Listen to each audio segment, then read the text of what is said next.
Hola, bienvenidos a todos los que nos ven en este canal de YouTube. Hoy la sesión está denominada Artículo 96 Constitucional, la elección de los ministros de la Suprema Corte de Justicia de la Nación. El objetivo es analizar el mecanismo de cómo se elige o se nombra a un ministro de la Suprema Corte de Justicia de la Nación y los efectos frente a la independencia judicial con el poder ejecutivo. Para esto, el contenido se divide en una introducción al Poder Judicial mexicano, la elección de ministros de acuerdo al artículo 96, la conformación actual de la Suprema Corte de Justicia y un análisis sobre la independencia judicial, para finalizar con qué opinan los demás expertos en torno a este tema. Si bien el Poder Judicial mexicano se va a conformar en dos escenarios, esto obedece a que en México tenemos un sistema político federal y republicano. Al ser federal tenemos un gobierno de orden federal y gobiernos locales con soberanía, cada uno de ellos siempre y cuando se alineen a lo que establece la norma constitucional. Para esto, el Poder Judicial de la Federación, que es uno, recae la Suprema Corte de Justicia de la Nación, quien es el órgano fundamental y principal de este poder, siendo la máxima autoridad judicial. Asimismo, en cada entidad federativa va a contar con un Tribunal Superior de Justicia de cada estado, siendo la máxima autoridad judicial dentro de esas entidades federativas, por lo que a nivel general tenemos 32 poderes judiciales locales y uno federal. Para el caso del desarrollo de este tema, nos vamos a inclinar sobre el federal y la Suprema Corte de Justicia de la Nación, toda vez que el artículo que hemos citado pertenece a la Constitución Política de los Estados Unidos mexicanos. En la actualidad, el Poder Judicial recae en 11 ministros. De estos 11 ministros, una es elegida de este pleno para ser la presidenta de la Suprema Corte de Justicia. En esta ocasión, Norma Piña es la que preside esta presidencia, siendo un hecho histórico y fundamental que una mujer represente esta presidencia. Por otro lado, el Poder Ejecutivo recae en Andrés Manuel López Obrador, y si bien el tema va en torno a la elección junto con la independencia, como bien sabemos, en la actualidad se han dado esas confrontaciones institucionalizadas entre ambos poderes porque pues justamente el Poder Judicial busca actuar conforme a la Constitución y proteger la Constitución política. El Poder Ejecutivo necesita acciones para gobernar y entregar mejores resultados que a veces o en ocasiones chocan con lo que establece la norma constitucional. Y entonces a esto refiero con una confrontación institucionalizada porque es el Estado de Derecho quien determina quién tiene la razón judicial en estos casos. Y es algo tradicional que los poderes judiciales en ocasiones entren en conflicto con el poder ejecutivo. Bien, ahora, el artículo 96 constitucional nos establece de una manera muy concreta y generalizada la elección de los ministros. En esta ocasión la he dividido en cuatro partes. El primero es, presidente propone una terna al Senado. El presidente aquí va a ser una terna de 2, 3, 4, 5, 6, 8 hasta 10. La Constitución no establece un límite para que el Senado en un momento determinado cite a comparecencias, que esta es la segunda parte, la comparecencia de los candidatos a ministros al Senado de la República. Cuando se ha terminado de hacer la comparecencia, el Senado tendrá que hacer una votación teniendo como mínimo las 2/3 partes, es decir, de 128 senadores, que es el total de esta Cámara, estaríamos hablando aproximadamente de 86, 87 senadores de los presentes, si es que están los 128, para que se pueda designar al ministro. Y por último, el punto 4 es que tendrá el Senado un plazo de 30 días para emitir esa votación y hacer la designación. Ahora, como está bien aquí, de verde, sería el orden natural constitucional que se da para hacer una designación. Sin embargo, puede haber aspectos negativos en las que el Senado rechace en su totalidad, bien, esta terna, o el otro que en ese plazo no resuelva sobre la designación. Entonces tenemos dos supuestos. El primero es que rechaza la terna. Lo tenemos de color azul, las líneas de color azul. Aquí el presidente tendrá que someter una segunda terna para enviarla al Senado de la República. Y el Senado, pues entonces tendrá que hacer su votación, su análisis de comparecencia primero.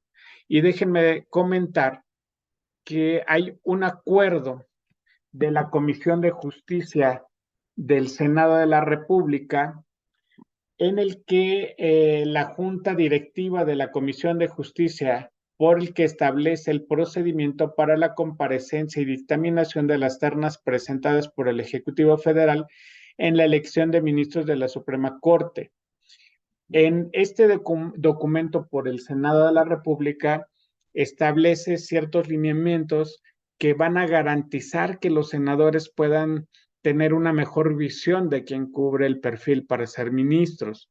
Entre ellos está solicitarle una síntesis curricular, los motivos por los que está postulándose, si acepta o no ser ministro, las razones, cómo puede fortalecer el Estado de Derecho. Ese es otro escrito que le solicitan. En sí hay una serie de mecanismos escritos que debe de entregar para que el Senado pueda tener una visión más. Asimismo, también, si es parte del Poder Judicial, juez, magistrado, se le va a pedir que en un escrito señale las resoluciones que ha emitido o sentencias y cuál ha sido la aportación a la práctica judicial. Si no es parte del Poder Judicial, se le solicita artículos de investigación y divulgación científica en torno al establecimiento y mejoramiento de la práctica judicial y la protección de los derechos humanos. Entonces, como podemos ver en estos lineamientos, hay una ponderación que se puede tener para que el Senado pueda votar sobre el mejor perfil que hay en esa terna hecha por el Ejecutivo.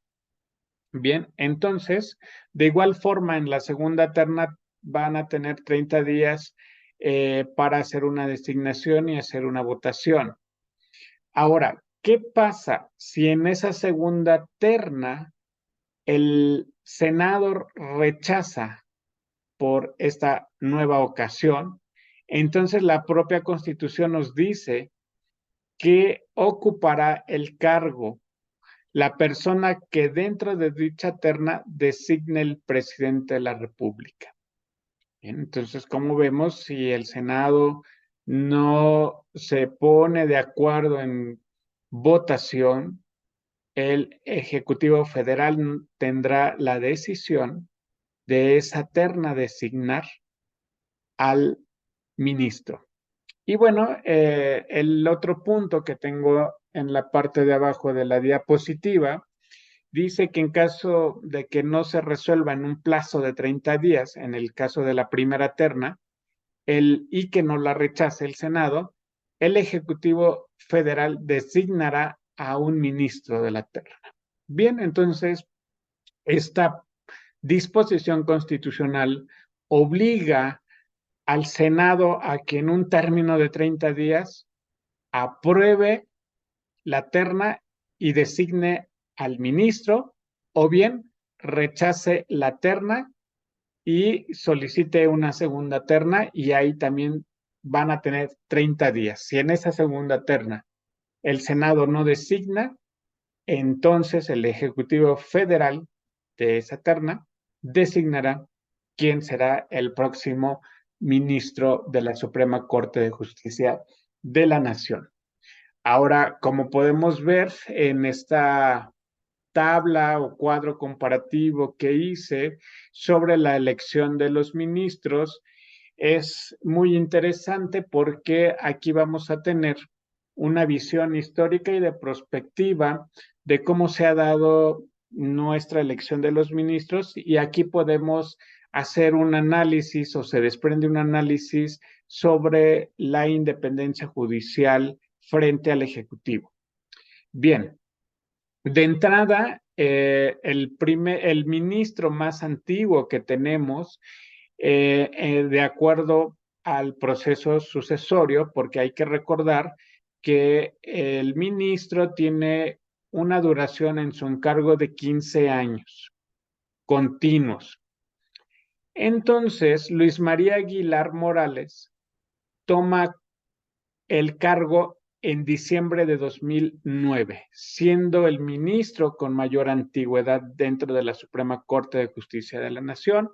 Concluye su periodo en diciembre de 2024, si es que el orden natural así lo se lleva. Esa sería la consecuencia lógica en tiempos que tendrían que ir dejando el cargo. En la parte de abajo hice un listado de las fechas en las que dejarán de ser ministros.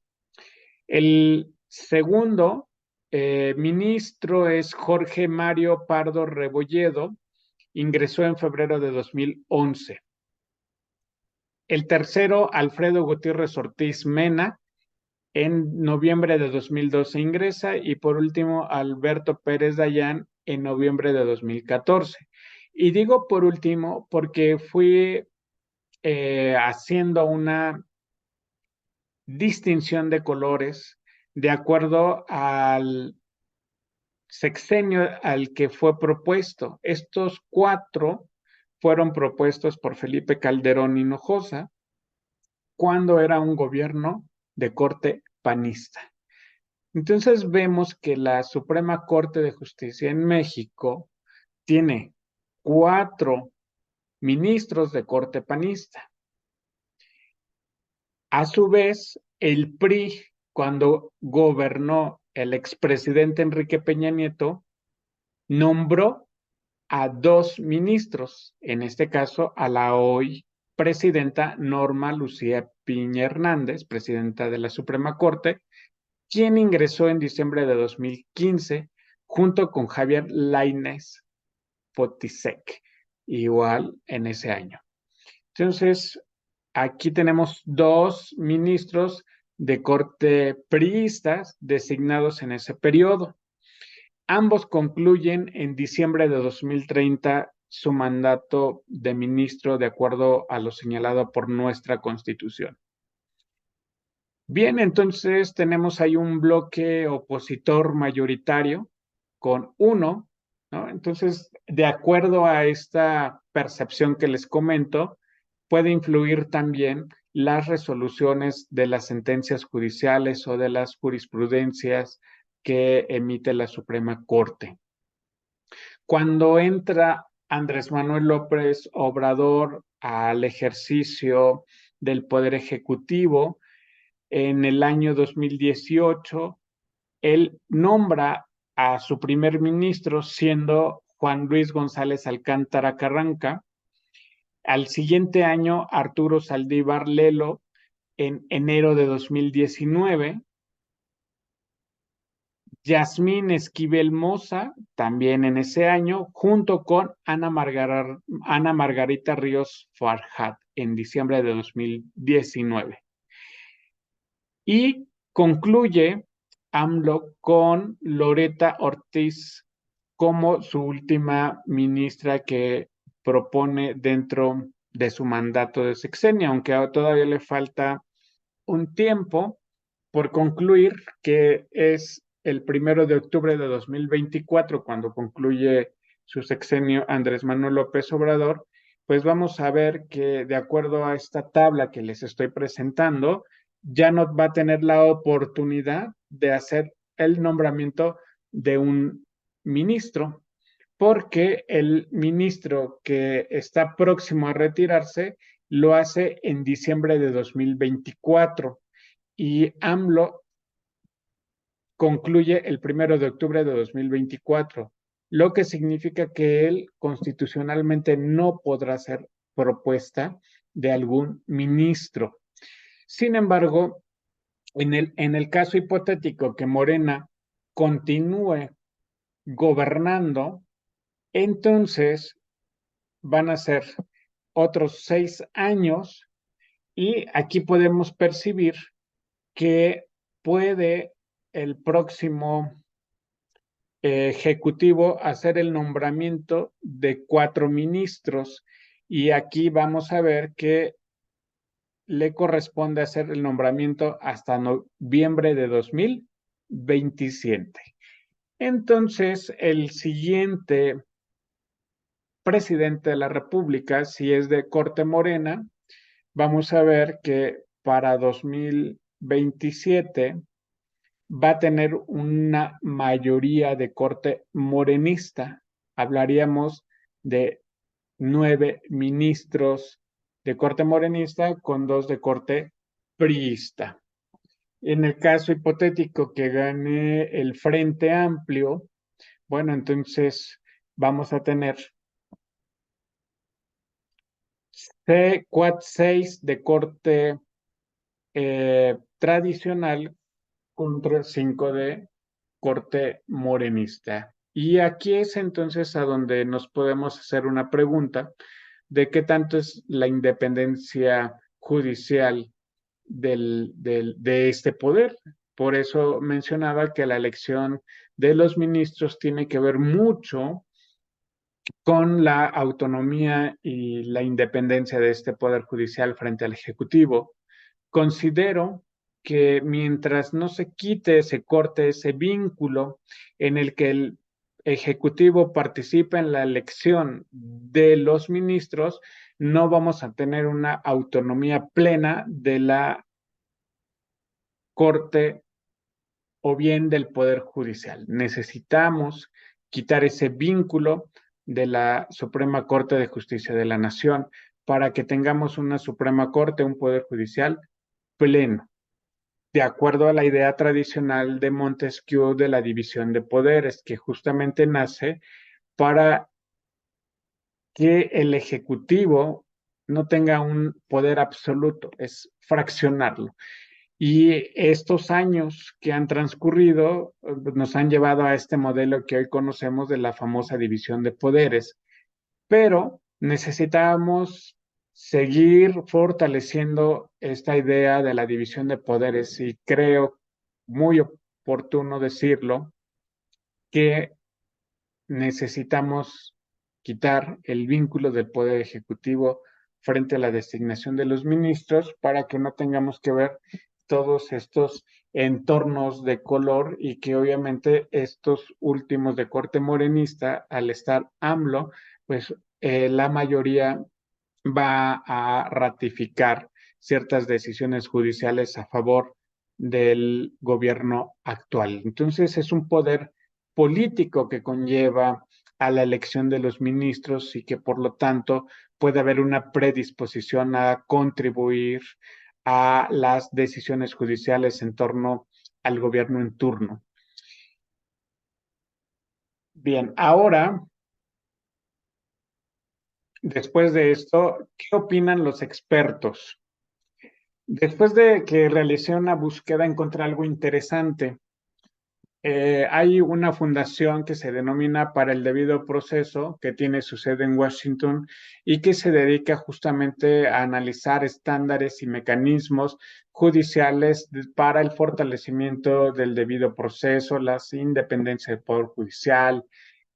Y en una revista que encontré, nos establece que respecto al Ejecutivo señalan que no existe ninguna indicación adicional acerca del procedimiento previo que debe seguir la presidencia para seleccionar a los miembros de la terna, ni acerca de la necesidad de motivar su decisión. Y esto es algo importante. Esta omisión podría generar que en la práctica solo uno o ninguno de los integrantes de la terna sea un candidato idóneo para integrar la Suprema Corte de Justicia de la Nación. Lo que nos quiere decir la Fundación a través de su revista de la independencia judicial desde una perspectiva de derecho internacional, les dejo ahí el enlace para que lo puedan consultar, nos establece que no hay ningún requisito previo para que el Ejecutivo tenga la oportunidad de no proponer a alguien que no cubra el perfil. Uno de los requisitos más acercados para el perfil es que tenga una licenciatura en Derecho y una antigüedad de 10 años en el área. Es lo que pide. Y aquí lo que mencionan la fundación es que pues justamente debe de existir, ¿no? Mayores mecanismos para que las propuestas dentro de esa terna sean perfiles 100% idóneos, porque entonces si no son idóneos, pues como lo vimos, el Ejecutivo propone, le rechazan y si hay un rechazo o no hace una votación dentro de los 30 días, entonces uno de ellos en esta terna podrá ser el ministro, aun y cuando no cumpla requisitos de fondo sobre el conocimiento del Poder Judicial. Y creo que eso es algo muy acertado de esta investigación y revista que refieren por lo que se necesita hacer mecanismos previos para que los que vayan en la terna tengan que ver con un perfil adecuado a la impartición de justicia. Por último, en una conferencia, el doctor Raúl Pantoja, conferencia impartida en la Facultad de Ciencias Políticas y Sociales, que aquí igual les dejo el enlace, nos establece que el Estado mexicano hay un presidencialismo muy fuerte. A consecuencia del prolongado gobierno priista en la nación, y es necesario, menciona, poder sacar al Poder Judicial del ámbito del Poder Ejecutivo. Esto es importante de acuerdo a la tabla que les acabo de mencionar. Mientras el Ejecutivo intervenga en la designación, se va a tener la percepción más arraigada sobre el presidencialismo en torno y vulneración al Poder Judicial. Propone que se debe hacer un análisis muy metódico y con tiempo en el que pueda participar o apropiarse la sociedad civil que conoce de términos jurídicos, juristas, como son la barra de abogados y universidades públicas para la elección y propuesta de ministros.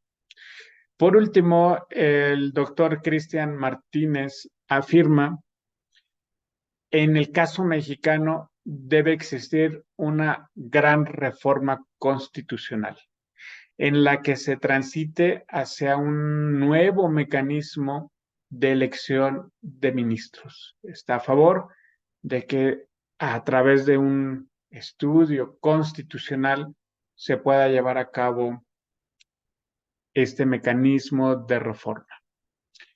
Y bien, pues hemos llegado al final de nuestra sesión sobre este artículo constitucional que trae consigo un pequeño análisis sobre la elección de los ministros que hay en el Estado mexicano y como conclusión necesitamos seguir fortaleciendo el Estado de Derecho, pero también la necesidad de tener poderes judiciales, en el caso mexicano, mucho más fortalecidos e independientes, que logren, sin ninguna intervención, realizar su impartición de justicia y la resolución de sus casos acorde al marco constitucional y derecho sin alguna presión política externa. Gracias y les dejaré aquí los enlaces de referencia. Un saludo a todos.